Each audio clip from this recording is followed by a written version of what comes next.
Script tab. So in today's video, I'm going to share the analysis of our JEE Mains 2021 exam that was held on 24th Feb.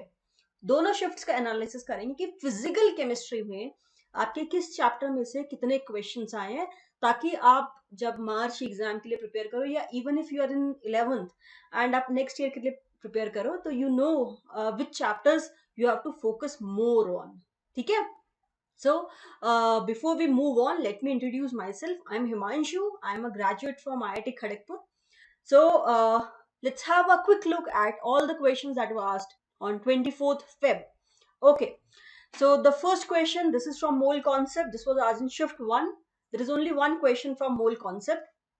So, you have 4.5 gram of a compound A. इसका molecular mass भी दिया हुआ है आपको. It is dissolved in water, पानी में डाल दिया एंड मेड 250 ml सोल्यूशन. तो उसका 250 ग्राम सोल्यूशन बना लिया. तो we have a 250 ml solution. इसमें क्या है? 4.5 ग्राम. ए है 90, इसका मोलर मास है. What do you have to do? You have to calculate molarity. कितना simple question, direct formula based question है. मोलारिटी का अगर फॉर्मूला पता है, that is moles by volume of solution in litre. सिर्फ ये करना है.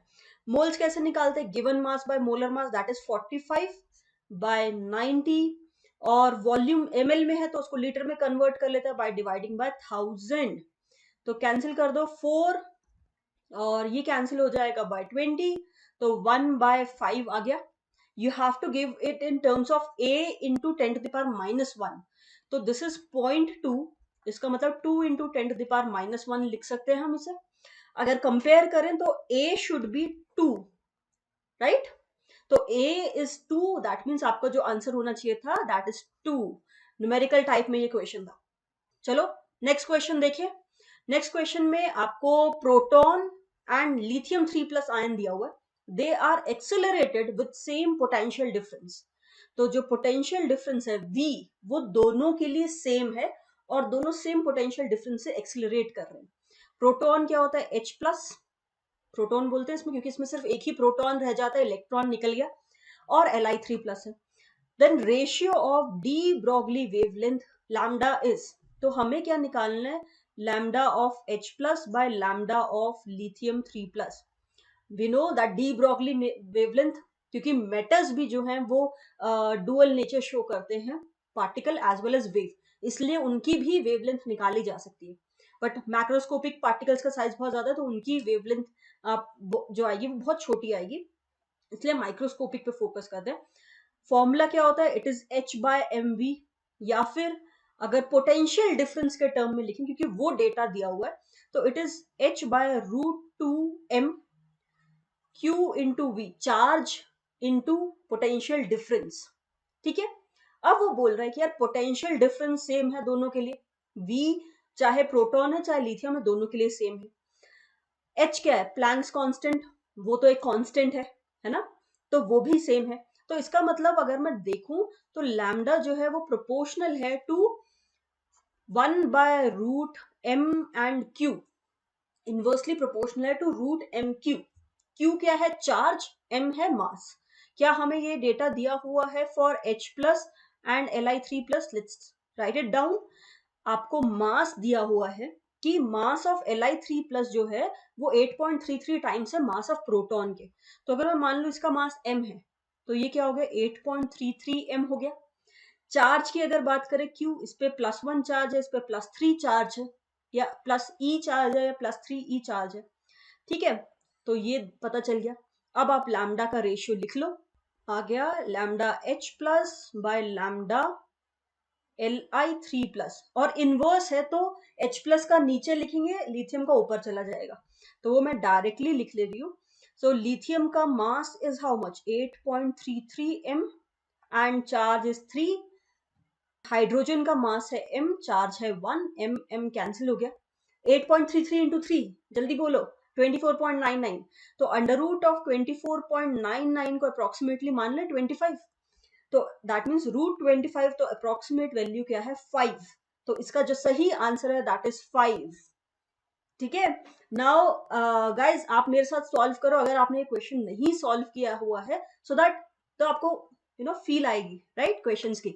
चलो calculate the ratio of velocity of proton मतलब H+ और अल्फा पार्टिकल, इनकी वेलोसिटी का रेशियो निकालना है if they have same de Broglie wavelength. तो बोल रहे हैं कि लैम्डा इसका जो है that is equal to lambda of alpha particle, दोनों का डी ब्रॉगली वेवलेंथ सेम है।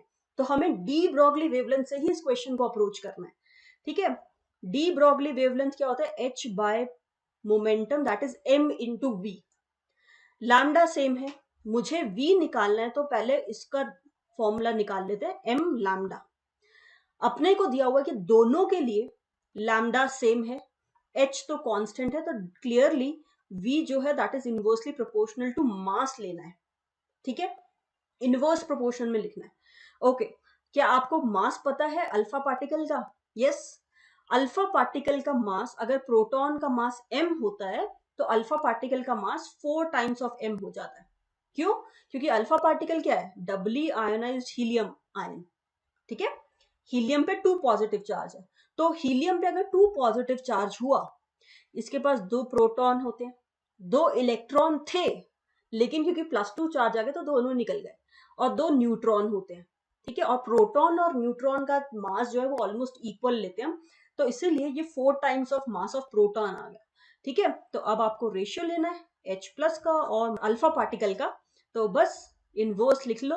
अगर ये मास m है तो ये 4m है, कैंसिल आउट हो गया, तो आंसर आ गया 4। तो जो रेशियो है वेलोसिटी का that is 4, your correct answer is 4। देख लो 2 क्वेश्चन आए शिफ्ट 1 और शिफ्ट 2 में, दोनों डी ब्रॉगली वेवलेंथ पे। ओके, वैसे एटॉमिक में Bohr model, de Broglie wavelength, photo electric effect, quantum numbers, ये सभी टॉपिक्स इंपॉर्टेंट है, ठीक है। अब देखो बोर मॉडल पे क्वेश्चन है शिफ्ट 2 में। So what is given, according to Bohr model of atom identify the correct matching. Kinetic energy is it proportional to z² by n²? Formula देखो, मैच करो। काइनेटिक एनर्जी हमें पता है it is minus of total energy, right, और potential energy होती है half of total energy, और total energy क्या है, 13-13.6 z² बाय n², तो माइनस माइनस हो गया प्लस, तो इसका मतलब काइनेटिक एनर्जी है 13.6 z² बाय n², तो ये एक करेक्ट मैचिंग है, z² बाय n² के प्रोपोर्शनल है, ये सही है। वेलोसिटी, वेलोसिटी का फॉर्मूला लिख लो फटाफट, 2.18 into 10⁶ z by n। Yes, velocity is proportional to z by n, लेकिन यहां दिया हुआ n by z, तो ये गलत है, ऑप्शन बी गलत है, इसका मतलब डी तो कतई सही नहीं हो सकता।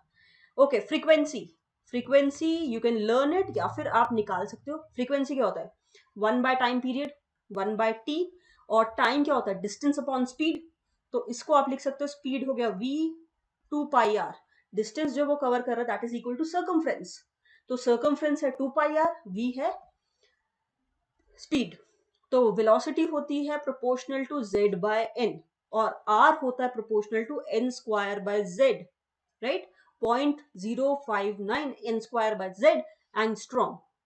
तो यहां से आपकी फ्रीक्वेंसी आ गई proportional to z² bye n³, और यहाँ क्या दिया हुआ है, z³ by n³ which is absolutely wrong, तो C cannot be the right option, ये भी नहीं हो सकता। अब देखते कूलम्बिक फोर्स, कूलम्बिक फोर्स क्या लिखते हो, K(Q1)Q2 बाय r², और इस केस में जब एक न्यूक्लियस है और इलेक्ट्रॉन है तो उसमें आप लिखते हो KE या KZE² बाय r², लिखते हैं। R किसके प्रोपोर्शनल होता है, n² बाय z, तो वही कर लेते हैं, प्रोपोर्शनैलिटी ही देखनी है हमें, तो R is proportional to n² by z, r square करना है, तो n4 बाय z², तो this is proportional to z³ by n4, और ये हमें क्या दिया हुआ है, तो this is absolutely wrong again, तो इसका मतलब सिर्फ ए ही सही है, बाकी सभी गलत है, ठीक है। तो इस तरह से आपको फॉर्मूला देखना था कि किसके प्रोपोर्शनल है, फाइन। चलो नेक्स्ट क्वेश्चन देखते हैं, this question is from gaseous state, eudiometry पढ़ा होगा आपने, बहुत ही सिंपल है। From the following combustion reaction, एक रिएक्शन दी है अपने को, ऑक्सीजन जो रिक्वायर्ड है दैट इज 6 टाइम्स। एक काम करते हैं, I am going to write this equation, MO2 this gives NCO2 and PH2। चलो you are going to solve it with me and फिर देखते हैं कि सही आया या नहीं। लेट्स से इसकी वॉल्यूम V है, V वॉल्यूम हम बर्न कर रहे हैं, वो बोल रहा है कि अगर V वॉल्यूम बर्न कर रहे हो तो ऑक्सीजन जो रिक्वायर्ड है दैट इज 6 टाइम्स, मतलब मुझे 6V चाहिए होगा। ऑक्सीजन कितना चाहिए होगा? 6V चाहिए होगा, राइट? ओके, 6V चाहिए होगा, लेकिन यहां से अगर मैं स्टोइशियोमेट्री से रिलेट करूं, 1 के लिए मुझे चाहिए M, तो V के लिए चाहिए मुझे MV, this should be equal to 6V। तो यहां से M आ गया 6, ठीक है। जो CO2 प्रोड्यूस हुई that is 4 times the volume of hydrocarbon. तो CO2 कितनी प्रोड्यूस हो रही है? यहाँ से 1 से N प्रोड्यूस हो रही है, तो V से NV प्रोड्यूस होगी, and it is equal to 4 times of जितना आपने हाइड्रोकार्बन लिया है। अगर V लिया तो 4 टाइम्स ऑफ V मिल रहा है, तो यहां से N आ गया 4। अगर N 4 है तो इसका मतलब कार्बन कितने हैं? यहां से देखो N 4 है तो कार्बन 4 है, तो इसका मतलब ये हो गया C4, राइट? C4। H कितने हैं वो देखना है, तो this is 6 O2, this is 4 CO2। तो यहाँ ऑक्सीजन आप देखोगे 8 ऑक्सीजन एटम CO2 में है, टोटल कितने हैं? 12। टोटल ऑक्सीजन एटम जो है आपके पास वो 12 हैं, 8 CO2 में चले गए, बचे कितने? 4। तो 4 वाटर में आने चाहिए। 4 अगर वाटर में आते हैं तो हाइड्रोजन कितने हुए? 8। तो यहां से 8 हाइड्रोजन निकल के वाटर बना रहे हैं, ठीक है। तो फॉर्मूला C4H8, और हाइड्रोजन पूछा आपसे, Y की वैल्यू पूछी है आपसे, Y की वैल्यू हो गई 8, ठीक है। C4H8 is the formula of this hydrocarbon. चलो, बहुत ही simple question. Let's have a look at another question. Again a question on gaseous state, और सिंपल आइडियल गैस इक्वेशन लगानी है आपको। 10 ग्राम एसिटाइलिन है, मतलब C2H2 है, at pressure this much, 740 mm of Hg। इसको ATM में कर लेते हैं कन्वर्ट, 740 बाय 760 ATM, इतना प्रेशर है। 25 डिग्री सेल्सियस मतलब 298 केल्विन है। ऑक्यूपाइज वॉल्यूम इज, तो आपको 10 ग्राम दिया हुआ है, मतलब मोल्स दिए हुए हैं। मोल्स कितने हुए? Given mass, molar mass of acetylene is 24 + 2 26, तो मोल्स है, प्रेशर है, टेम्परेचर है, वॉल्यूम निकालनी है, ठीक है। बहुत ही सिंपल है, you have to apply PV equals to nRT। तो मोल्स पता है, प्रेशर पता है, टेम्परेचर पता है, वॉल्यूम निकाल लेते हैं, PV इक्वल्स टू nRT लगा लेंगे। R की वैल्यू आपको दी हुई है, तो V आ गया nRT/P, ये लगाना है, ठीक है। Just substitute the values, calculation is a bit difficult, so that is the question, because आपको क्वेश्चन बहुत सिंपल दिया तो कैलकुलेशन थोड़ी सी डिफिकल्ट दे दी उन्होंने, ठीक है। इसका जब आप सॉल्व करोगे तो जो सही आंसर आएगा दैट इज 9.65 लीटर आएगा, okay, this is your correct answer. चलो next question. Okay, this question you can see it is from your thermodynamics. आपको एक केमिकल रिएक्शन दी हुई है एट 300 केल्विन एंड 118 प्रेशर, उसका इक्विलिब्रियम कांस्टेंट क्या है? 100, ठीक है। आपको उसकी डेल्टा जी नॉट निकालनी है रिएक्शन की। सो इक्विलिब्रियम कांस्टेंट दिया हुआ है, we know that Gibbs free energy, change in Gibbs free energy in terms of equilibrium constant हम कैसे लिखते हैं? It is delta G naught plus RT ln Q, reaction coefficient लिखते हैं, right. But at equilibrium what happens, Gibbs free energy change जो है वो 0 होता है इक्विलिब्रियम पे, एंड जो ये Q है that becomes K equilibrium, right. So आपकी जो इक्वेशन आ गई that is delta G not equals to minus RT ln K, fine. अब बस वैल्यूज लगा देते हैं फटाफट। We have to find out the value of delta G not, तो R के टर्म्स में रखना है because it is -XR। Temperature कितना दिया हुआ? 300 kelvin, ln of 100, ln 100, so ln 10 की वैल्यू आपको दी हुई है 2.3, तो ln 100 is 10 to the power 2, और इसको लिख लेते हैं R into 300, 2 बाहर आ जाएगा, इट बिकम्स ln 10, राइट। बस substitute the value of ln 10 that is 2.3। अब हम इसको मल्टीप्लाई करते हैं, तो this is 4.6, 4.6 into 300 that is 1380R minus 1380R। So यहाँ पे दिया हुआ it is equal to -XR, that means clearly जो x है that is 1380, this is your right answer, ठीक है। तो बहुत ही simple direct formula based questions आए हैं on physical chemistry, if you see कोई भी एप्लीकेशन बेस्ड क्वेश्चंस नहीं था अभी तक, ठीक है। ओके, नेक्स्ट क्वेश्चन क्या है, इट इज ऑन इक्विलिब्रियम। आपको ये एक रिएक्शन दी हुई है that acetylene is getting converted to benzene, ठीक है। आपको log k की वैल्यू निकालनी है। This is again on thermodynamics at 25 degree Celsius. इसका डेल्टा जी दिया हुआ है, इसका डेल्टा जी दिया हुआ है, तो पहले तो आप डेल्टा जी रिएक्शन निकालोगे, क्योंकि तभी तो आप log k निकाल पाओगे विद द सेम फॉर्मूला जो हमने अभी यूज किया, ठीक है। डेल्टा जी रिएक्शन क्या होता है, summation of Gibbs free energy of product minus Gibbs free energy of reactant. Delta G formation होती है, वही गिब्स फ्री एनर्जी भी होती है, तो सीधे सीधे आप ये वैल्यूज पुट कर सकते हो। For benzene it is -1.4 into 10⁵ joule, और इसके लिए 3 टाइम्स से मल्टीप्लाई करना पड़ेगा क्योंकि उसके 3 मोल्स हैं, सो 3 इंटू 2.4 इंटू 10⁵। अब अगर हम इसे सॉल्व करें तो this will become 7.2, 7.2 plus 1.4, it is 8.6 into 10⁵ joule. ये आ गया, this is delta G reaction. And since ये इक्विलिब्रियम पे है, this is delta G naught. Equilibrium पे है तो डेल्टा जी 0 हो जाएगा, Q बिकम्स K। तो डायरेक्टली फॉर्मूला लगा लेते हैं, delta G not equals to -RT ln K।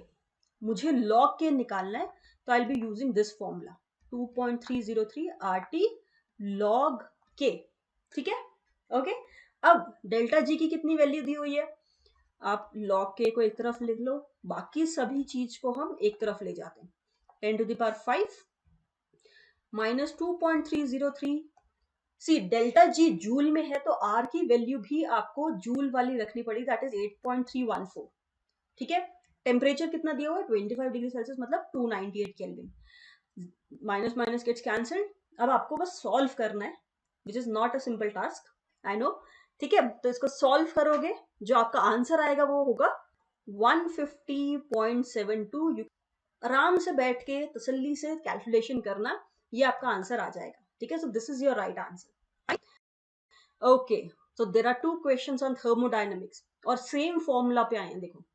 चलो next question, for equilibrium reaction at 1900 kelvin and 1 atm pressure, ये एक रिएक्शन दी है। At equilibrium both chlorine and Cl have equal number of moles. Kp जो है आपको दिया हुआ है, that is A into 10⁻⁻1, A की वैल्यू निकालनी है। ओके, तो Kp लिखना है, मतलब मुझे Kp अगर लिखना है तो what do I need for Kp, I need partial pressure of this chlorine atom to the part 2 and that divided by partial pressure of chlorine gas, ठीक है। मुझे partial pressures चाहिए। उन्होंने बोला कि इक्विलिब्रियम पे दोनों की इक्वल मोल्स हैं और टोटल प्रेशर 1 atm है। अगर दोनों इक्वी मोलर हैं तो इनका पार्शियल प्रेशर भी इक्वल होगा, राइट, क्योंकि P जो है that is proportional to N। अगर दोनों इक्वल मोल्स के हैं, इक्वल मोल्स हैं दोनों के, तो दोनों का प्रेशर इक्वल होगा। अगर दोनों का प्रेशर इक्वल है, टोटल 1 atm है, तो इसका मतलब इसका प्रेशर हाफ atm है, इसका प्रेशर हाफ atm है, सही है, at equilibrium. So partial pressure भी मिल गया आपको directly, this is 10⁻1/2 to the power 2, 1/2, तो आ गया 1/2। और इसको लिख सकते हो 0.5, या आप लिख सकते हो 5 into 10⁻⁻1। So if we compare these two terms, तो A is clearly 5. This is your right answer.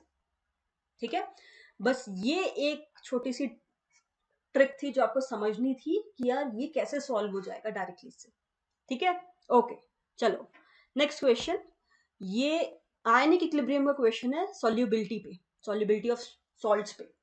Okay, तो आपको solubility of PbI2 in 0.1 molar PbNO3 solution is how much.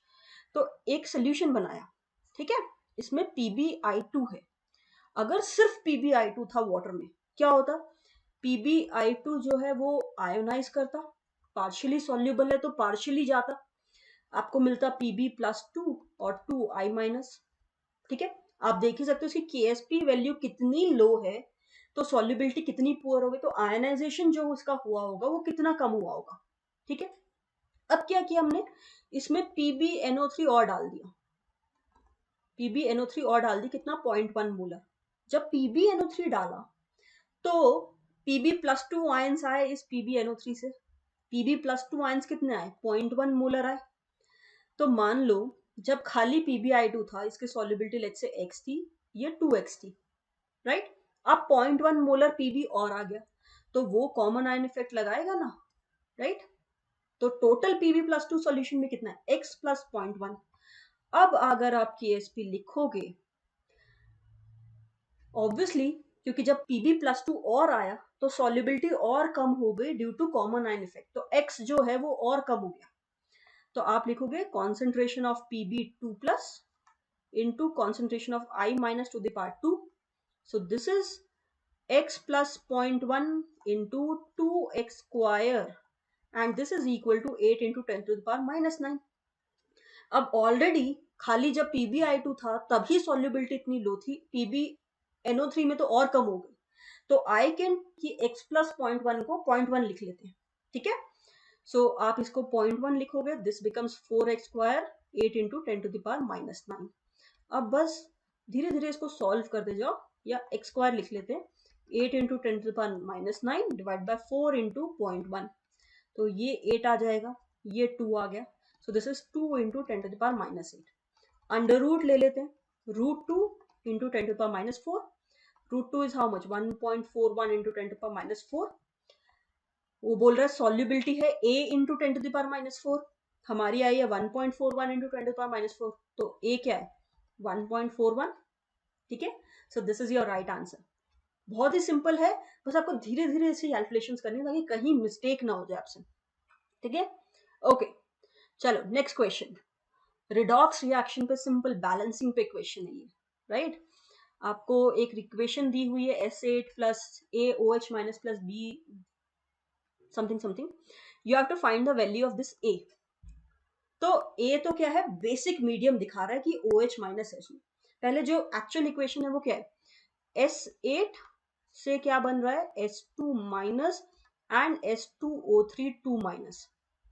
सो अगर हम ऑक्सीडेशन स्टेट चेक करें, इसकी है 0, दिस इज -2 एंड इस पे होती है +2, राइट, थायोसल्फेट, हाइपो, राइट।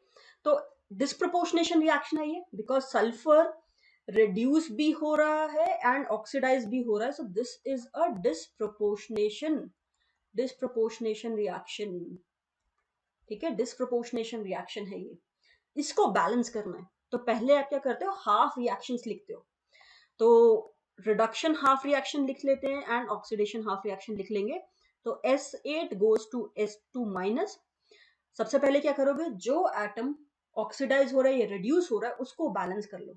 तो इधर सल्फर 8 है which is in 0 oxidation state, और इधर सिर्फ एक ही है, तो I multiply 8 over here so that on both sides there are 8 sulphur atoms, ठीक है।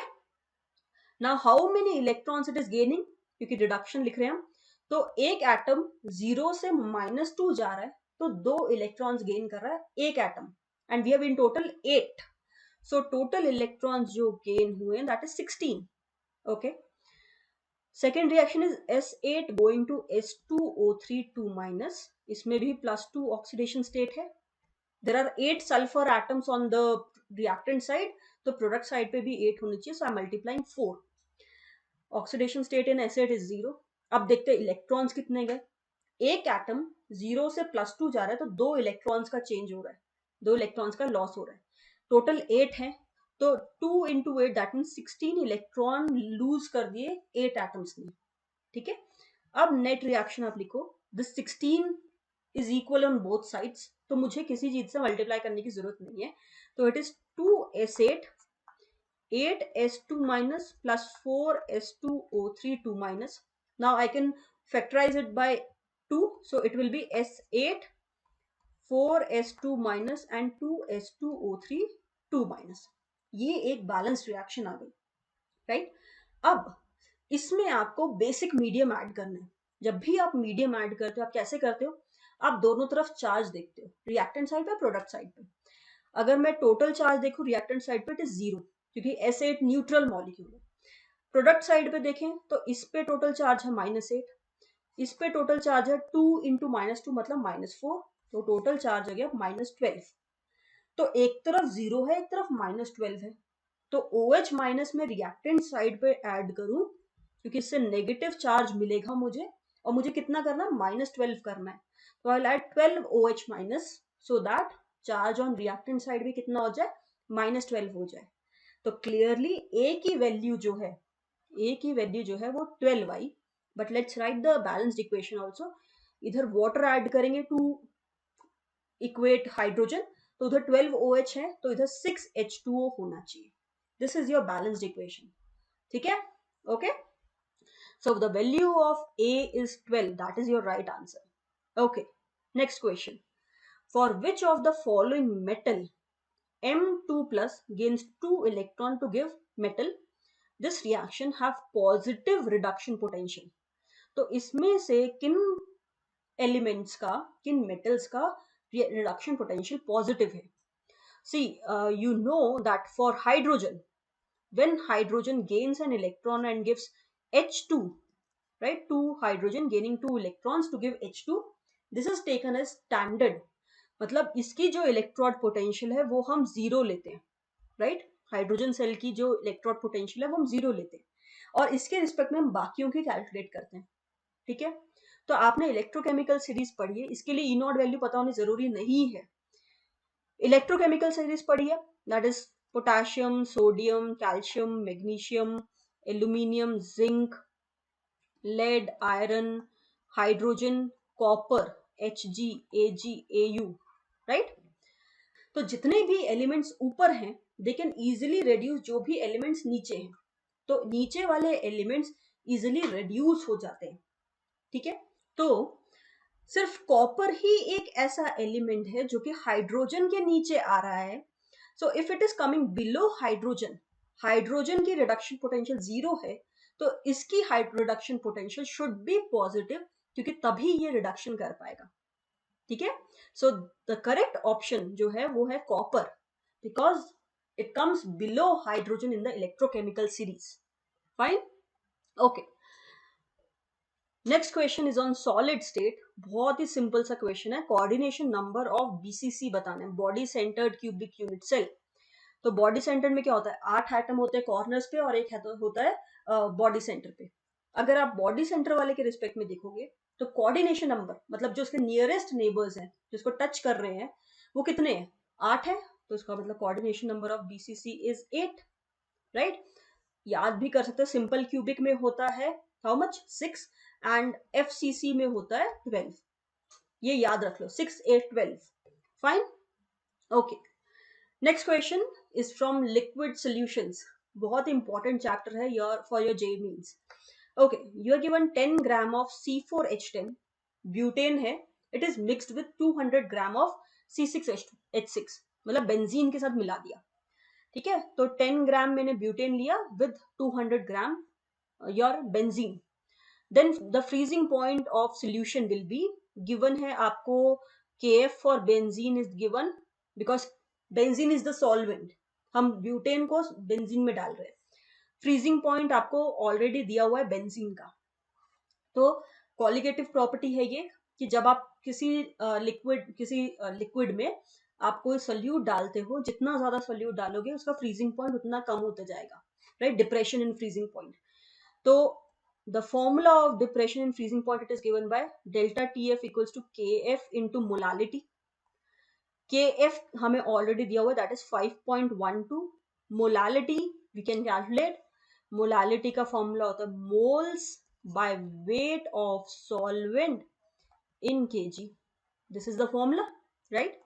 So moles कितने हैं, इसका mass है 10, given mass by molar mass, तो C4 48 plus 10 58 divided by weight of solvent is 200 gram. I have to put it in kg, so I'll divide it by 1000. This is the formula. So you calculate delta TF, that means how much depression is there in freezing point, okay, from this. So it comes out equal to 4.41. That means by this much degree your freezing point has decreased. So if it was 5.5 for benzene, now it will be, now the final freezing point, if you say, it will be 5.5 minus 4.41. So it is how much, 1.09.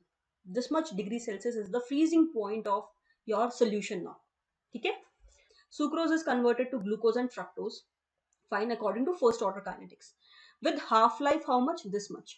तो half life दी हुई है, तो we know the K value of K, ln2 by 3.33, and this is in hours. Then find out the value of log of 100 into log 1 by f. What is this f? f जो है वो है fraction remaining of sucrose after 9 hours, कि 9 घंटे के बाद कितना sucrose बचा है, वो फ्रैक्शन है ये. ठीक है? तो let's say 80 by a not जो है एक्चुअल में दैट इज f, क्योंकि 80 बचा है out of a not, so this fraction is how much? f. ये दिया हुआ है. It is after 9 hours. तो let's apply the first order equation. तो let's write it in log, because I have to write the value of log 1 by f. So it is 2.303 log f equals to minus ln 2 by 3.33 into 9. This is in hours, this is in hours, taken care of units. Okay? Okay. So we have to find out log 1 by f. So I'm taking this negative on the other side to make it 1 by f. Right? This will be log 2, because 2.303 दोनों तरफ cancel हो जाएगा. Again 3.33 है, तो इसको आप आराम से क्या लिख सकते हो? 3 by 10 and into 9. Okay, so this is 2.7 into log 2, and log 2 कितना होता है? ये आपको दिया हुआ है 0.3. इसको यूज करना है. तो let's put 0.3 over here. We are going to get how much? 0.81. तो log 1 by f is 0.81. हमें किसकी वैल्यू निकालनी है? 100 into log of 1 by f की. So this is 100 into 0.81. That means 81 is your right answer. ठीक है? Simple है, बस कॉम्प्लेक्सिटी उन्होंने f से डाल दी थोड़ा सा आपको कंफ्यूज करने के लिए. So don't get confused. पहले समझो कि यह क्या हुआ, फ्रैक्शन क्या बचा है. ठीक है? And then you'll get the answer. चलो, so these were the questions that were asked in physical chemistry. Mole concept से है. एटॉमिक देखो, atomic is very very important. Gaseous state भी इंपॉर्टेंट है. रेडॉक्स से भी 2 क्वेश्चन आए थे इन शिफ्ट 1. केमिकल काइनेटिक्स बहुत इंपॉर्टेंट है. इलेक्ट्रोकेमिस्ट्री, सॉल्यूशंस, ये चैप्टर्स बहुत इंपॉर्टेंट हैं. तो ये जब भी आप एग्जाम देने जा रहे हो, इनको अच्छे से करके जाओ. ठीक है? सो I wish you good luck. Keep working hard and crack JEE with a good rank. So have a nice day.